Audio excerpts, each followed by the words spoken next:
Bonsoir tout le monde. Alors donc là, on va continuer ce qu'on a commencé à expliquer la semaine dernière concernant l'importance de l'accomplissement des mitzvot, ne pas se suffire uniquement aux sentiments, aux émotions qui viennent des facultés, mais on doit rapporter cela à l'action. Alors nous avons commencé à expliquer qu'en dehors des facultés de la Neshama, des 10 forces de l'âme, il y a 3 vêtements. Ce sont des auxiliaires qui vont permettre à ce que la Neshama elle va pouvoir s'exprimer à travers la compréhension de l'étude de la Torah et l'accomplissement des mitzvot.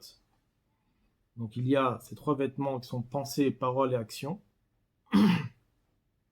que lorsqu'une personne va accomplir dans l'action toute mitzvot positive, dans la parole va étudier tous les 613 mitzvot, et dans la pensée il va pouvoir saisir aussi tous les sujets de la Torah, et donc tout son intellect sera habillé par la compréhension de la Torah. Alors à ce moment-là, il va attacher tout son intellect avec Dieu. Et aussi, il va pouvoir attacher les midot, les émotions qu'il a, la crainte de Dieu et l'amour de Dieu avec Akadosh Baruch Hu. Alors, comment on a dit? On a expliqué que la crainte et l'amour de Dieu sont reliés avec l'accomplissement des mitzvot, puisque les 248 mitzvot positives sont reliées avec l'amour de Dieu, puisqu'il est impossible de réaliser les mitzvot si j'ai pas l'amour de Dieu. Effectivement, c'est possible, on peut faire des mitzvot sans cœur, sans émotion, mais pour qu'il puisse avoir un kiyum amiti, ça veut dire une vraie existence, pour que la mitzvah elle puisse vivre, on a expliqué longuement la semaine dernière, on a besoin d'injecter de l'amour de Dieu dans les mitzvot. Ça, c'est ce qu'on a parlé la semaine dernière, c'est concernant donc, les 248 mitzvot positives qui sont reliées avec l'amour de Dieu. Maintenant, on va parler de l'autre côté, dans l'autre sens, les mitzvot négatives, puisqu'il va parler ici de l'accomplissement des 365 mitzvot négatives, qui ne peuvent pas être accomplies uniquement avec l'amour de Dieu, parce que parfois on peut avoir beaucoup d'amour envers Akadosh Baruch Hu, et on peut penser que on va peut-être rajouter dans les mitzvot, on va faire des mitzvot supplémentaires. Il ne faut pas se suffire uniquement de l'amour de Dieu, on a besoin aussi de la crainte de Dieu. Si on se suffit uniquement de l'amour de Dieu, des fois par nos émotions, on peut rajouter des mitzvot que Dieu nous a pas ordonnées. Et je veux dire, moi, puisque j'aime Dieu, alors je vais faire des mitzvot supplémentaires. Je vais rajouter un jour de fête. Je vais mettre des tefilines en plus, ou je vais mettre dans chaque mitzvah, je vais rajouter dans le lulav par exemple des hadassim en plus ou des haravot en plus. Je vais rajouter dans les mitzvot. Et en réalité, il faut savoir que les mitzvot sont très précises et que Akadosh Baruch Hu, lorsqu'il a donné, il a donné un nombre précis de mitzvot qu'on ne doit pas rajouter dans les mitzvot. Et pour cela, on a besoin aussi de la crainte de Dieu. La crainte de Dieu, justement, c'est la source des 365 mitzvot négatives qui va nous permettre non seulement de ne pas faire de fautes, mais même d'éviter de faire quoi que ce soit qui pourrait aller à l'encontre de la volonté de Dieu, même si Dieu n'a pas ordonné. Alors on va, dans les mots, on est arrivé Va'ira ishoresh le sasa mitzvot lotaase. Alors, on va monter un peu la page.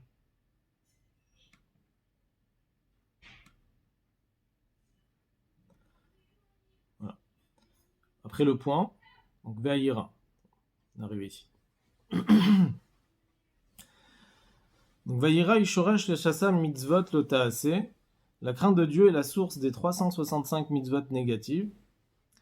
Qui yamre limrod bemelech malche amlachim akadosh baruch hu, car il craint, il a peur de se révolter contre le roi des rois Akadosh Baruch Hu. Ça ne veut pas dire seulement qu'il craint, il a peur de la punition.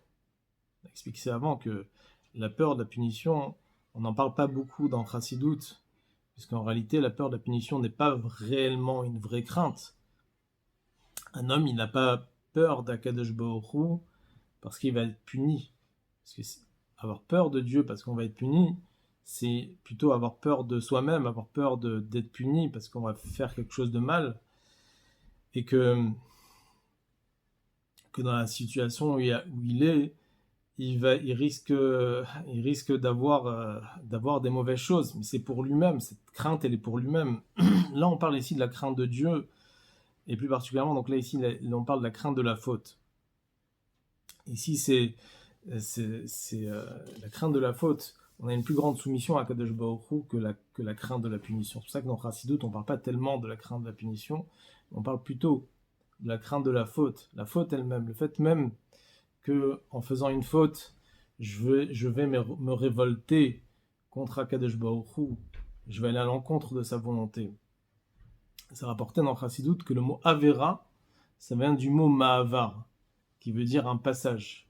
Quand une personne fait une Avera, Chas v'Shalom, alors il laisse le passage, il change quelque part de possession, il va de la possession d'Akadosh Baruch Hu à la possession de la Klippa, puisqu'il est au vert, il fait une Avera. Au vert, il va à un passage, il passe de la possession d'Akadosh Baruch Hu à la possession de la Klippa, et donc il est mored, il se révolte, Chas v'Shalom, contre Akadosh Baruch Hu. Et c'est cela justement la crainte de la faute, c'est cette crainte de se sentir séparé de Dieu. On n'est plus relié à Dieu. C'est pas donc sur la faute en soi. Mais en dehors de cela, il va parler d'une crainte encore plus profonde que la crainte de la faute même. Je continue dans les mots. Oyira penimit miso. Une crainte plus profonde que cela, c'est la crainte de la honte. Shemit boshesh migdulato. Lamrot enek vodo velaasot ara be'enav. Il a honte de sa grandeur, de la grandeur de Dieu, de défier la gloire de Dieu devant ses yeux, de faire du mal aux yeux de Dieu. Il n'a pas seulement peur de commettre un interdit clair qui est écrit clairement dans la Torah, mais il a peur de se révolter, il a peur de faire une petite action qui n'est pas adaptée et qui ne va pas plaire aux yeux de Dieu. Comme une personne, il se trouve devant le roi et qui craint de faire quelque chose qui va le déplaire. C'est pas réellement une mérida bemalchut. Il ne se révolte pas contre la royauté de Dieu. Mais il va faire quelque chose que le roi ça ne lui plaît pas. Ça ne lui fait pas plaisir. Et tout ce qui est relié avec la Klippa, c'est à l'encontre du plaisir de Dieu, c'est pas dans le domaine de Dieu. Donc il veut pas le faire. Il sait que ça va déplaire Dieu. Kol toavat Hashem asher saneh em haklipot ve'asitra achara. Toute chose abominable aux yeux de Dieu, que Dieu haït, qui sont les klipot et la sitra achara. Les klipot, on avait dit, c'est les écorces du mal, et ce qui est la sitra achara, qui est de l'autre côté, qui est l'opposé à la kedusha. Une personne y craint de faire une action qui pourrait être reliée au klipot. On va expliquer plus loin qu'est-ce qui est relié au klipot, qu'est-ce qui n'est pas relié au klipot, mais en tout cas, il ne veut pas faire quelque chose qui est en dehors de la volonté et du plaisir de Dieu. Même si Dieu, il n'a pas interdit. Asher yenikatam me adam atarton. Et les klipot puisent leur vitalité de l'homme ici-bas. Alors, il est vrai que les klipot ont été créées par Akadosh Baruch Hu. Elles ont de la vitalité. Mais par rapport à la création de Dieu, les clipotes, ils sont au plus bas des niveaux. Ce sont des créatures obscures par Akadosh Baruch Hu. Elles existent uniquement temporairement pour pouvoir élever l'homme. Lorsque l'homme il va surmonter les forces du mal, il va aller au-dessus de la clipa, de l'impureté. Alors à ce moment-là, une personne il va pouvoir s'élever grâce à cela. Et ça justement, Dieu il a créé les clipotes pour cela, pour justement laisser la possibilité à ce qu'une personne puisse surmonter, aller au-delà des clipotes et aller s'élever dans la Gdusha. Mais lorsqu'un juif, Chazé Shalom, il va faire une action qui est reliée avec les clipotes. Alors il faut savoir qu'un juif, n'importe quel juif, reçoit cette neshama qui est kadosh, qui est une partie de Dieu, qui est chelek elokam imal mamash, qui est une partie de Dieu en haut vraiment. Alors au moment où il va faire une faute, il va faire passer, comme on a dit le mot avera, il va faire passer la vitalité qu'il avait dans la Gdusha, et cette vitalité-là qu'il a de sa neshama, il va la passer aux clipotes, aux forces du mal, et il va leur donner de la vitalité. Et il va leur donner non seulement la vitalité qu'eux ils ont déjà, que Dieu il leur a donné déjà de base pour qu'ils puissent vivre, mais par la faute d'une personne, les clipotes, elles se renforcent parce qu'ils donnent encore plus de vitalité que ce que Dieu il a prévu pour les clipotes. Et à cause de cela, il renforce les clipotes, il obscurcit le monde, la lumière de Dieu dans ce monde. Et à cause de ça, on a après plus de mal à ce que la Kedusha, la sainteté, elle puisse prendre le dessus. C'est pour ça que l'obscurité de ce monde a commencé par la première faute qui est le Chetz et Hadat, l'arbre de la connaissance. Avant la faute, il y avait aussi la création des clipotes. Mais le monde, il l'éclairait par la lumière de Dieu. Et le monde éclairait entièrement. C'était comme tout était le Gan Eden. Les clipotes étaient au plus bas des niveaux. Et on pouvait reconnaître dans les clipotes combien elles sont bas. Et donc automatiquement, on était attiré vers le bien. Mais une fois qu'il y a eu la faute de l'arbre de la connaissance, alors à ce moment-là, les clipotes, elles se sont renforcées. Et elles ont voilé sur la divinité. Et plus on voile, plus on rajoute des fautes, plus on voile. Et malheureusement, ça entraîne le galout, l'exil, et ça entraîne la destruction du temple, etc. etc. Donc, même si les clipotes sont une création de Dieu, mais c'est l'ennemi de Dieu, c'est ce que Dieu il déteste, il haït ça. Donc à partir du moment où je fais une faute, alors je laisse la possibilité, j'ouvre la porte aux clipotes pour leur donner de la vitalité de la Kedusha de Maneshama. Et ils prennent de la force grâce à cela. Je continue dans les mots. Vachizatam bo ou beshassa mitzvot lo taase. Donc ils ont une emprise sur l'homme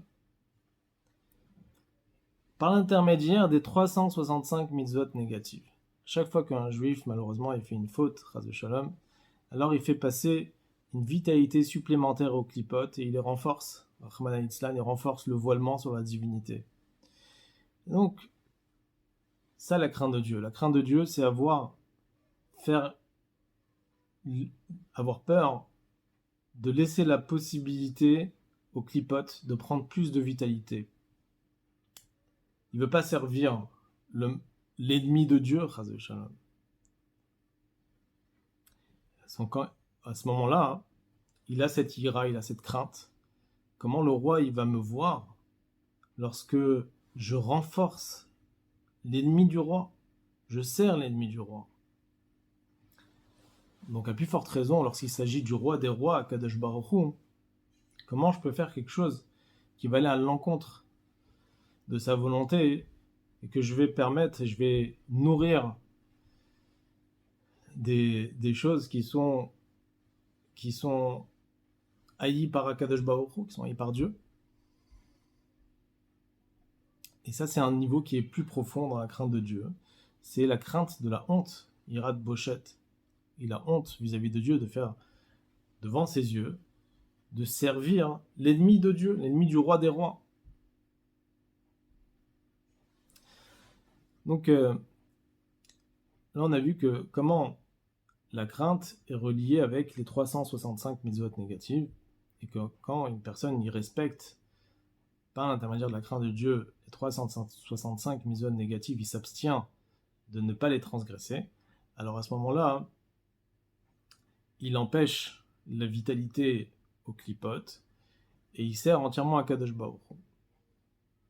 Entre parenthèses, puisque on va bientôt rentrer dans le mois de Shvat, et le 10 Shvat, il y a ce qu'on appelle des mamarim, des discours du Rabbi, qui sont reliés avec l'année, puisque le Rabbi il a fait chaque année du 10 Shvat, à l'occasion de la Iloula du Rabbi précédent, et la prise de la succession du Rabbi, en tant que Rabbi, pendant toutes les années de sa Nessiout, le Rabbi il a fait un discours sur le discours de Bati Legani du Rabbi précédent. Et chaque année, il y a un point particulier que le Rabbi précise sur un de ces discours du Rabbi précédent. C'est lui qui va être étudié cette année. Il parle beaucoup de la crainte de Dieu.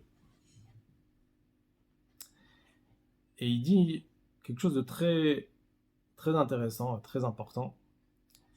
C'est que il compare la crainte au trésor d'Akadosh Baruch Hu.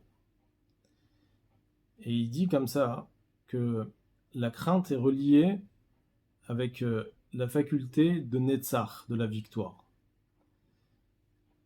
Et il explique comme ça. Il dit, quand un roi il veut faire une guerre et combattre l'ennemi, alors il est prêt à gaspiller ses trésors. Généralement, le trésor du roi, il est enfermé dans la pièce où il y a tous les trésors et qu'il n'a jamais utilisé le moindre trésor, quoi que ce soit. C'était caché pendant des années et des années. Et là, lorsqu'il faut combattre l'ennemi, le roi, il est prêt à gaspiller tous ses trésors et il va les donner à ses soldats pour qu'ils puissent faire la guerre. Le Rabbi il dit que c'est exactement la même chose par rapport à la crainte de Dieu. Dans notre monde ici-bas, on combat le mal, on combat l'Yetzerara, on combat tout ce qui est opposé à Kadosh Baruch Hu, qui est l'ennemi de Dieu. Et quand on fait une guerre, alors on réveille la midate de Netzar, ça veut dire l'essence même de l'âme, on réveille les forces les plus profondes de l'âme à travers la crainte de Dieu. Et Dieu nous donne des forces. Et c'est ça que ça veut dire que Dieu il gaspille ses trésors, ça veut dire qu'il nous donne tous ses trésors, tous les moyens. Il investit en nous pour qu'on puisse combattre le mal. C'est une parenthèse, c'est un point qui est important, qu'en réalité, la crainte de Dieu, ça demande un travail, mais Dieu, en même temps, il est prêt à s'investir, à gaspiller tous ses trésors pour pouvoir combattre le Yetzirah. Donc, il nous aide pour cela. Bon. Une fois qu'on a bien compris le sujet de ces trois auxiliaires de la Neshama qui sont Marshava, Dibour et Maaseh. Pensée, parole et action.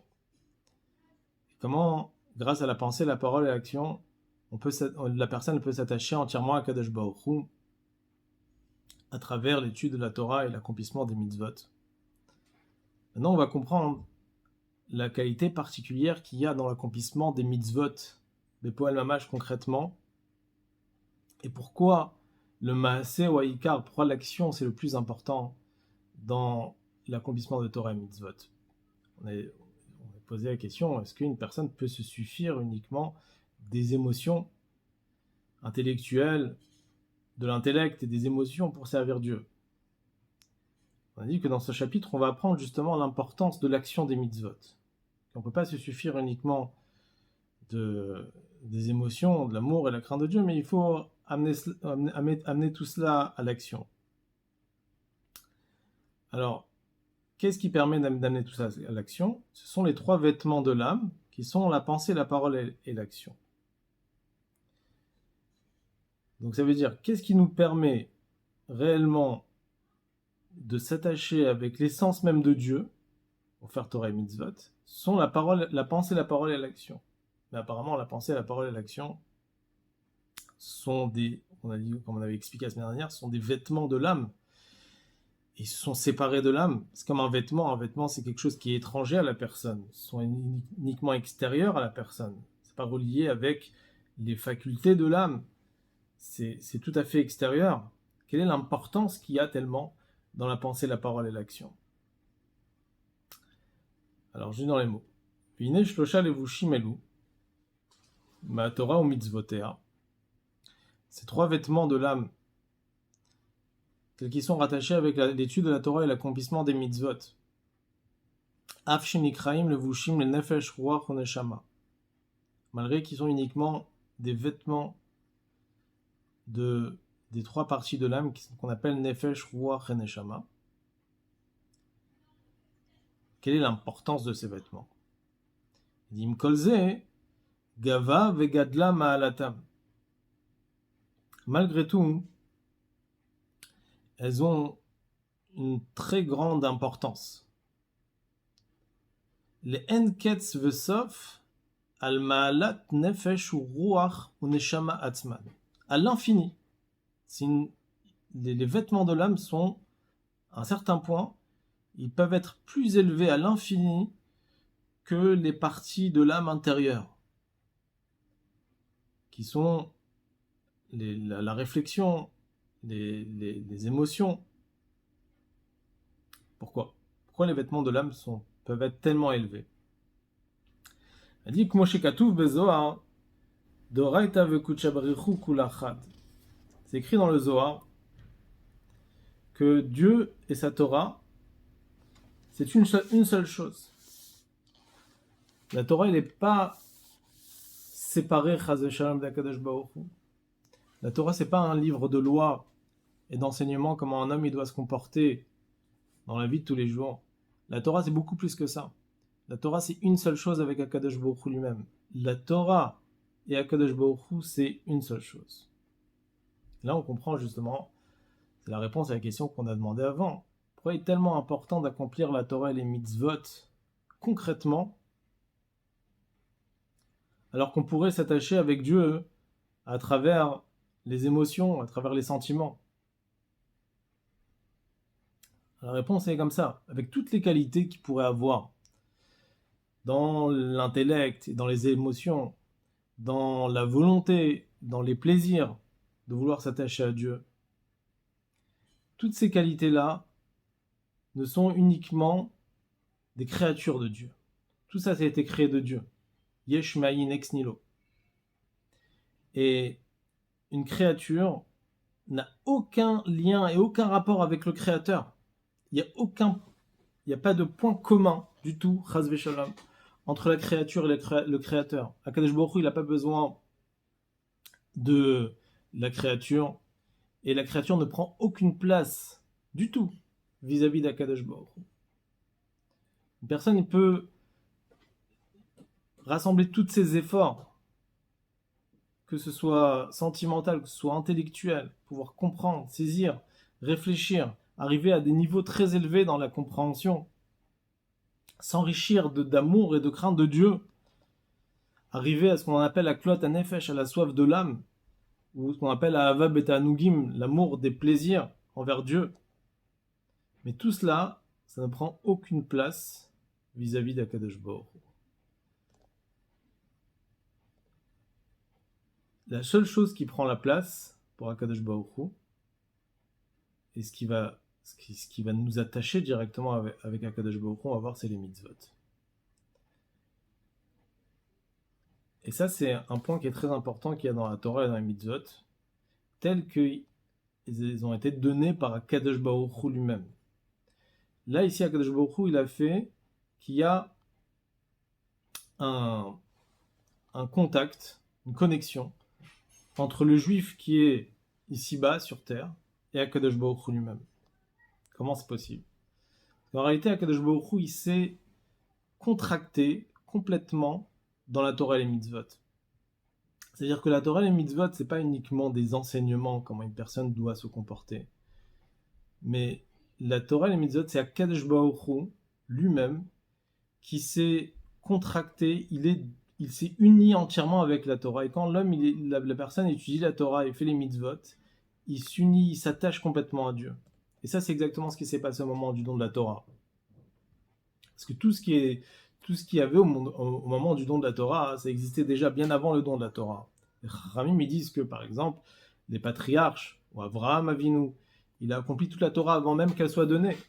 Et non seulement la Torah écrite, mais même la Torah orale. Par exemple, Avraham Avinu, il pouvait accomplir la mitzvah qu'on appelle de Eruv Tafshilin. Ça veut dire, c'est une petite mitzvah instaurée par les Chachamim, par les sages, qui est Eruv Tafshilin, ça veut dire le jour du Shabbat, c'est pour pouvoir porter d'un endroit à l'autre. Il a fait ce qu'on appelle le Eruv Tafshilin, on appelle la veille de Yom Tov, pour pouvoir préparer à manger d'un Yom Tov à un Shabbat. Il faut faire le Eruv Tafshilin. Et même cela, Avraham Avinu, il accomplissait déjà avant que la Torah elle soit donnée, parce que par sa chorma, il pouvait déjà lui-même connaître toutes les lois de la Torah, même les lois des Chachamim. Et que c'est écrit que depuis avant le don de la Torah, il y avait des yeshivot et ils étudiaient la Torah. Avraham Avinu, il était un sage, il étudiait la Torah. Yitzhak, Yaakov Avinu, il était Yoshev Ohalim, il était assis dans les tentes de Shem et Ever. Il étudiait la Torah. Donc tous les ancêtres, Abraham, Yitzhak, Yaakov, les patriarches, réalisaient la Torah. Et même quand ils étaient en Égypte, après Yehuda, il est parti pour monter une yeshiva, la tribu de Lévi. Il étudiait la Torah. Ils étudiaient la Torah durant tout le temps où les Bnei Israël étaient en Égypte, avant même que la Torah elle soit donnée. Qu'est-ce qu'ils pouvaient étudier tellement? En réalité, c'est qu'ils avaient déjà les connaissances de la Torah même avant que la Torah elle soit donnée. Donc dans ces cas-là, arrive le jour du don de la Torah. Qu'est-ce qu'ils ont appris de plus? Quelle est toute la publicité qu'il y a eu au moment du don de la Torah quand Dieu il est descendu sur le mont Sinaï et il y a eu des tonnerres et des éclairs, des sons du chauffard, la montagne en fumée. Dieu il va donner la Torah au peuple juif. Qu'est-ce qui a été donné de plus de ce qui n'a pas été donné auparavant? Mais en réalité, c'est ça justement le point de Matan Torah, du don de la Torah. Matan Torah, c'est que Akadosh Baruch Hu, il s'est donné entièrement dans la Torah. C'est ce qui est arrivé le jour de Matan Torah. Dans le fait qu'Akadosh Baruch Hu, il a donné la Torah au Bnei Israël, avec les mitzvot, à l'intérieur de ça, il y a Dieu lui-même qui s'est mis. Comme les Chachamim ils disent dans Agmara, que Macharti et Torati, Dieu dit j'ai vendu ma Torah quelque part. Dieu il s'est vendu par la Torah.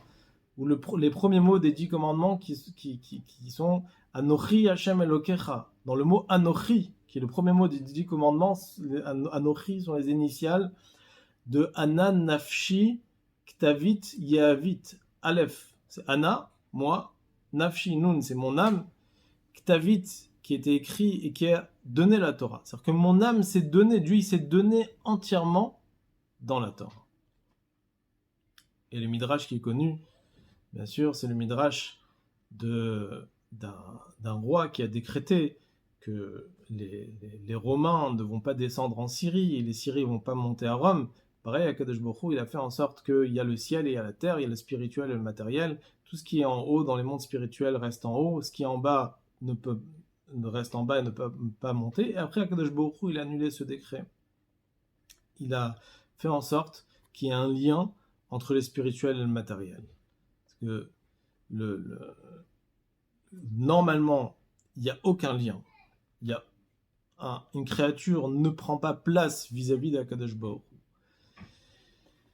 Et que même si on peut s'élever au plus haut des niveaux, on ne peut pas prendre place, on n'est rien devant Akadosh Baruch Hu. Qu'est-ce que Akadosh Baruch Hu il a fait? Il a fait de l'impossible quelque chose de possible. Il s'est rentré avec toute son infinité, il se contractait dans le monde matériel, dans les sujets de la Torah qui sont évoqués, des sujets matériels, un bœuf qui a encorné une vache, ou celui qui a échangé une vache avec un âne, quel est le din? Il y a énormément d'halachot dans le Talmud par rapport à cela. Et à ce moment-là, quand une personne va étudier, il va attraper quelque chose, il va s'attacher, comme le mot mitzvah qui veut dire savta, qui veut dire attachement, il s'attache avec HaKadosh Baruch Hu, il a un lien avec la Torah, les mitzvot. Et même la Neshama, qui est une partie de Dieu, qui est Chelek Elokam Ima'al Mamash, qui est une partie de Dieu qui est spirituelle, mais cette Neshama, en réalité, elle est devenue une créature par l'enchaînement des mondes. Elle est quand même une créature de Dieu, et elle sent, surtout quand elle est dans ce corps matériel, elle ne sent pas son attachement visible avec Akadosh Baruch Hu. Pour pouvoir sentir cet attachement, elle a besoin d'être dans un corps, que le corps fasse des mitzvot, et à ce moment-là, la Neshama pourra s'attacher de façon visible à Akadosh Baruch Hu. Donc ça, c'est justement l'importance de l'accomplissement de Torah et Mitzvot. Donc là, c'est la seule façon où on peut s'attacher à Akadosh Baruch Hu. Voilà. On va juste laisser le temps pour poser des questions. Alors,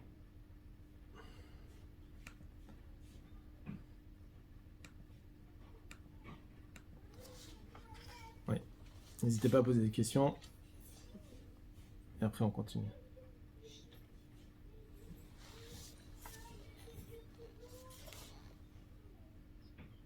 Bon, alors, il n'y a pas vraiment de questions, mais peut-être, bonsoir tout le monde, Bonsoir. je arrive un petit peu en retard, mais bon, c'était pour revenir un peu sur la...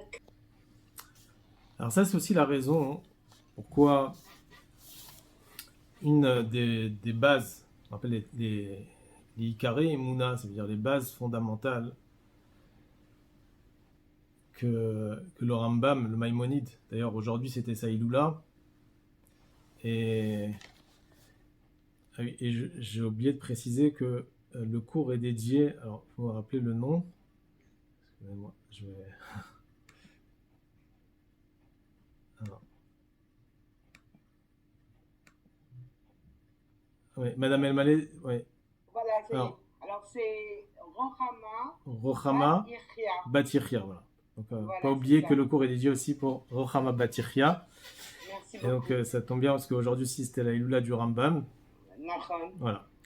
Ouais, merci beaucoup. Avec plaisir. Donc je vais rappeler un mot ce qu'on appelle les 13 bases de la Emouna du Rambam. Une des 13 bases, c'est Torah Lotie Mukhlefet. Ça veut dire que la Torah ne peut pas changer. Impossible de changer la Torah. Alors il y a beaucoup de commentateurs qui posent des questions. Pourquoi on ne peut pas changer la Torah? Pourquoi on ne peut pas dire que Dieu il aurait donné la Torah pour un laps de temps et que après peut-être Dieu il va donner d'autres mitzvot? Comme on voit, il y a d'autres commentateurs qui donnent l'exemple d'un petit enfant qu'au début on le nourrit avec des petites choses. Et une fois qu'il a bien fait avec les petites choses, alors on lui donne des choses plus importantes, qui ont plus de valeur. Et pareil pour les vêtements. Un enfant, on lui donne des petits vêtements à sa taille. Après, quand il grandit, on lui donne des vêtements qui sont plus adaptés à lui. Surtout qu'on a comparé les mitzvot avec des vêtements. Et que un juif, il grandit aussi dans Torah et mitzvot. Il progresse, il avance. Il y a des générations aussi, ils avancent. Qu'est-ce que ça veut dire? Pourquoi Dieu il va donner des mitzvot qui vont jamais changer et qui sont éternellement? Le Rambam il dit c'est une des bases de la Emouna qu'il faut croire, il faut avoir confiance, il faut croire qu'il est impossible que la Torah elle soit mukhlefet, que la Torah elle soit changée et qu'elle soit substituée d'une mitzvah à une autre mitzvah. C'est quand même le Rambam dit que c'est un ikar, c'est une base dans la Emouna, alors qu'il y a d'autres mitzvot qui sont importantes, comme par exemple Shabbat. On ne dit pas que c'est une base dans la Emouna. La Brit Mila, on ne dit pas que c'est n'importe quelle mitzvah, on ne dit pas que c'est une base dans la Emouna. Cette mitzvah là que la Torah elle ne change pas, on considère que, comme si on n'a pas ça, on n'a pas de judaïsme, chas v'shalom.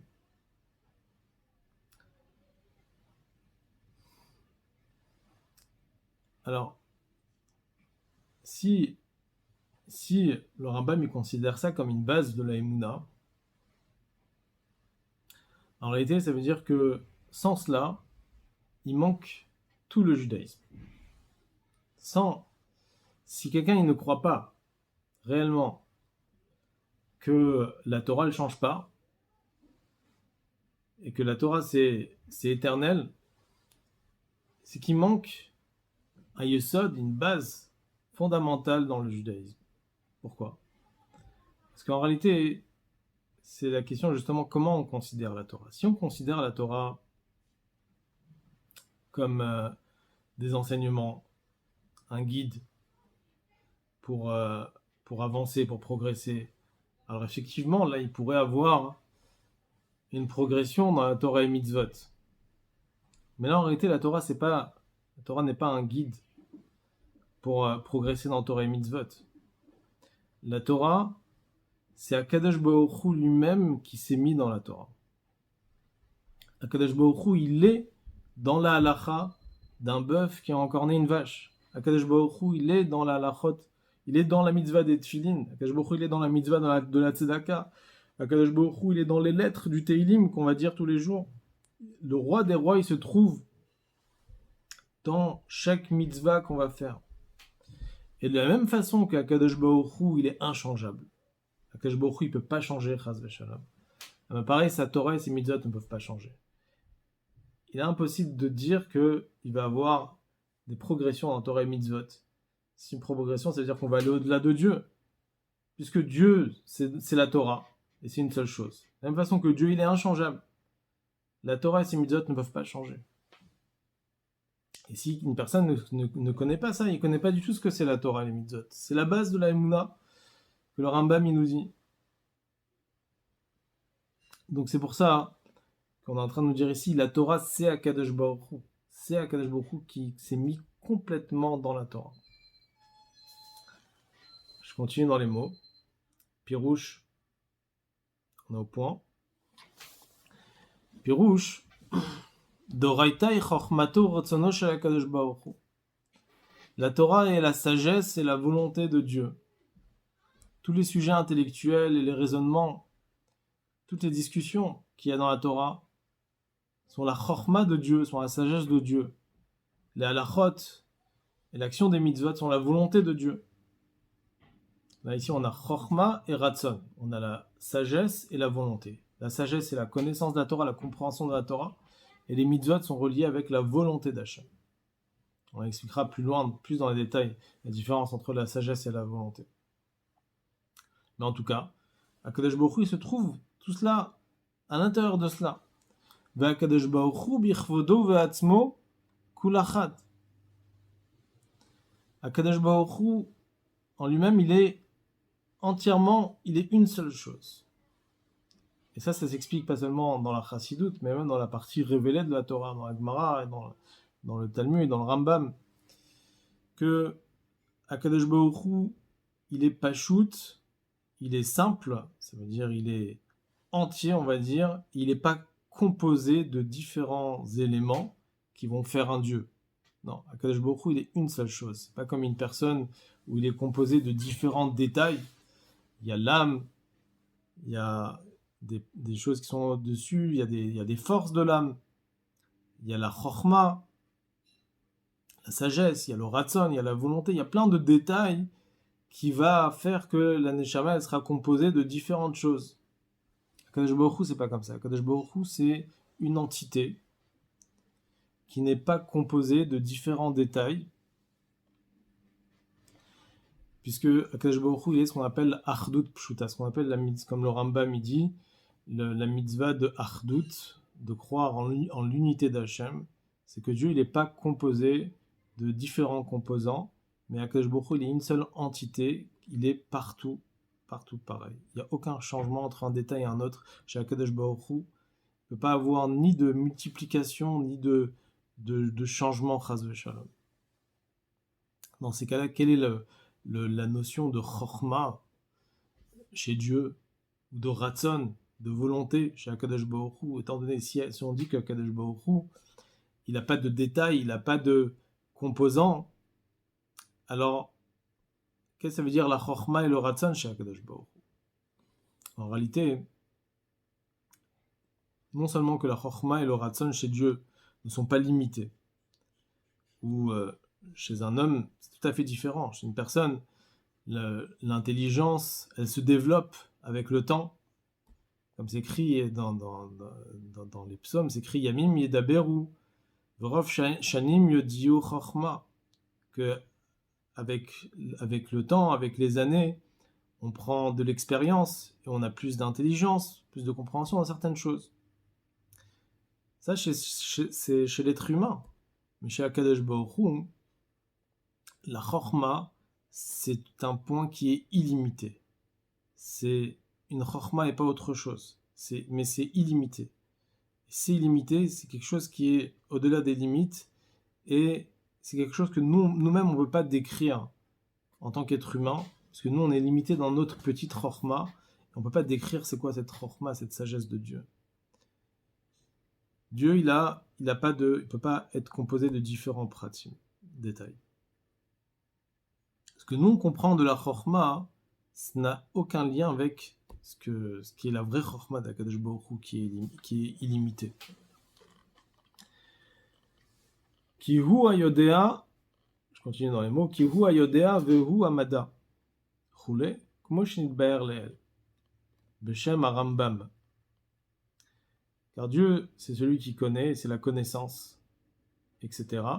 Comme nous avons expliqué auparavant donc dans le 2e chapitre du Tanya, au nom du Rambam d'ailleurs, que Akadosh Baruch Hu, il est Yodéa, il a la connaissance, qui est au-delà, alors que lui-même il est au-delà de l'intellect, mais il s'habille dans l'intellect. C'est pas que Akadosh Baruch Hu, il est intelligent. C'est que Dieu, il se contracte pour avoir l'intelligence. Il est au-delà de tout cela. Et aussi, il a la connaissance. Il a le mada. Mais tout cela, chez Akadosh Baruch Hu, ne sont pas des différents détails. Tout est uni. Et comme on a expliqué dans le 2e chapitre, c'est une chose qui est impossible de comprendre en être humain, puisque nous, on n'est pas du tout dans le même système de Dieu, puisqu'on est limité par le temps et l'espace, qui fait que nous, on ne peut pas avoir cette notion de la chorma et de la connaissance et des différents éléments de la connaissance qui peut être considéré comme une seule chose. Chez nous, c'est pas possible, donc on ne peut pas comprendre cela.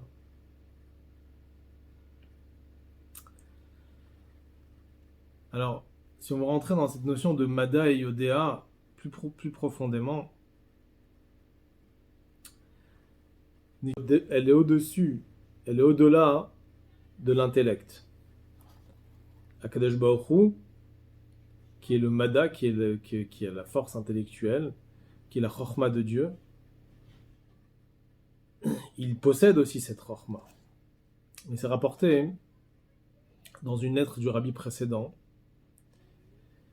là-bas il explique quelque chose plus profondément, il explique ce qui est rapporté dans le 2e chapitre du Tanya qu'on a vu avant. Cette phrase qu'il a dit dans le 2e chapitre, là-bas il dit « Hu amada vehu ayodea ». Ici dans le 4e chapitre il dit « Hu ayodea vehu amada ». Il change un peu les phrases, la phrase qui est rapportée dans le 2e chapitre. Alors le rabbi précédent il explique justement c'est quoi cette différence-là. Et il dit que Mada c'est quoi? C'est l'essence même de la force intellectuelle. Ça veut dire quelque part c'est le subconscient dans l'intellect. Et Yodéa, c'est l'intellect tel qu'il est dans le cerveau, lorsqu'il est en train d'actionner. Et donc qu'est-ce qu'il dit? Il dit Hu amada vehu ayodéa. Ça veut dire que non seulement le potentiel intellectuel d'Akadosh Baruch Hu, il est uni avec Dieu lui-même, mais même la force de la réflexion même, lorsque la chorma elle se développe, elle est complètement unie avec Akadosh Baruch Hu pour pouvoir comprendre et réfléchir. Ça veut dire que même les parties inférieures de sa Chokhmah sont unies avec Akadosh Baruch Hu. Donc on comprend qu'il y a une petite différence entre l'unité qu'il y a entre le potentiel de la Chokhmah et la Chokhmah elle-même telle qu'elle est habillée dans l'intellect. Et là, donc là, le rabbi précédent, il explique justement la différence qu'il y a entre ce qui est rapporté dans le deuxième chapitre du Tanya qu'on a vu auparavant et notre chapitre qu'on a étudié ici, le quatrième chapitre. Dans le deuxième chapitre, on parle de l'âme divine. L'âme divine, elle provient d'où? De la Chokhmah de Dieu, qui est la Neshama, qui est devenue une créature d'Akadosh Baruch. Donc la Neshama, elle sent, après, quand elle devient une créature de Dieu, elle s'habille dans un corps, elle sent comme une existence séparée de la divinité à un certain point. Et donc, il est impossible de dire que la Neshama, c'est la Chokhmah de Dieu, parce qu'il y a une partie de la Neshama qui est créée, il y a une créature ici, il y a une partie extérieurement qui la sépare de Dieu. Alors, par contre, quelque chose qui a été créé dans les mondes plus élevés, dans le monde de Hatzilut, qui n'est pas vraiment encore une créature, mais c'est uniquement une émanation de Dieu, on ne peut pas dire là clairement qu'il n'y a rien du tout. Il y a ici une force de Dieu, que c'est là, extérieurement, c'est la Neshama, mais malgré tout, elle est quand même créée parce que c'est quand même une émanation lorsqu'elle se trouve à sa source. Donc quand elle est là-bas, alors le rabbi précédent explique, il dit que là-bas on dit Hu Amada, lui c'est la connaissance, c'est-à-dire qu'Akadosh Baruch Hu il est complètement uni avec l'essence même de sa Chokhmah qui est la source de l'âme divine, et qu'après il fait descendre ça encore plus, il explique que Hu Ayodea, c'est-à-dire que Dieu il s'unit aussi avec l'action de la Chokhmah qui est la Neshama, qui est une unité complètement avec Akadosh Baruch Hu. Par contre, dans notre chapitre, on ne parle pas de la Neshama, on parle de la Torah. On parle d'étude de la Torah. Et la Torah, telle qu'elle est descendue sur terre, il n'y a rien d'autre dans la Torah que la Chokhmah, la volonté, la sagesse et la volonté d'Hachem. Ce qui est différent de la Neshama. La Neshama, quand elle descend sur terre, elle ressent déjà une création, une existence, en quelque sorte, un peu séparée d'Akadosh Baruch Hu. Alors que la Torah, même si la Torah, elle s'habille dans des sujets matériels dans ce monde, mais malgré tout, c'est clairement la volonté et la sagesse d'Akadosh Baruch Hu qui est habillée dans la Torah, et qu'il n'y a pas ici de création. Il n'y a pas quelque chose qui se sépare de Dieu. C'est tout à fait uni avec Dieu. Donc même quand elle est sur terre, là on dit d'abord Hu Ayodea, comme le Raman dit. Lui, c'est l'action de la Chokhmah à Kadosh Baruch Hu. Et cette action de Chokhmah, de la Torah, elle est unie avec Akadosh Baruch Hu, elle s'unit entièrement. Et après, il continue, il dit avec Akadosh Baruch Hu que lui, c'est la connaissance elle-même, ça veut dire qu'elle est unie complètement avec la source même de la connaissance. On peut expliquer dans Chassidut, on dit que l'exemple de deux personnes, où un il se trouve à un niveau plus haut que la deuxième personne. Alors, il y a deux façons comment on peut les unir. Ou la personne qui est supérieure, elle va descendre au niveau de la personne qui est inférieure, ou la personne qui est inférieure, il va s'élever au niveau de la personne qui est supérieure. La différence va être que quoi? Ou à quel endroit, à quel point on va avoir l'union. Si c'est la personne qui est en haut qui va descendre, alors l'union elle sera à un niveau inférieur. Si c'est la personne qui est en bas qui va monter, l'union elle sera à un niveau plus supérieur. Donc ça c'est pareil par rapport à nous. Dans cette unité qui est chez Akadosh Baruch Hu lui-même, ce qu'on appelle Mada et Yodea avec Akadosh Baruch Hu, si on commence l'unité par le niveau plus supérieur dans la Chokhmah, qui est Mada, et après on arrive à Yodea, qui est une unité plus inférieure, alors l'unité de Dieu, elle descend. Ça, c'est dans le deuxième chapitre, on parle dans Tanya. Quand la Neshama, elle descend sur terre, que même quand elle descend, elle va s'unir avec Akadosh Baruch Hu. Mais lorsqu'il s'agit de la Torah, qui est dans notre chapitre, quatrième chapitre de Tanya, on commence par Yodéa, ça veut dire la connaissance d'Akadosh Baruch Hu, qui est inférieur, qui arrive au Mada, qui est à la source de la connaissance. Donc là, à ce moment-là, lorsqu'il s'agit de la Torah, où la Torah elle est complètement unie, même quand elle est sur terre, même quand elle est habillée dans des sujets matériels, il y a effectivement l'unité complète avec Akadosh Baruch Hu, avec le plus haut niveau de la Chokhma de Dieu.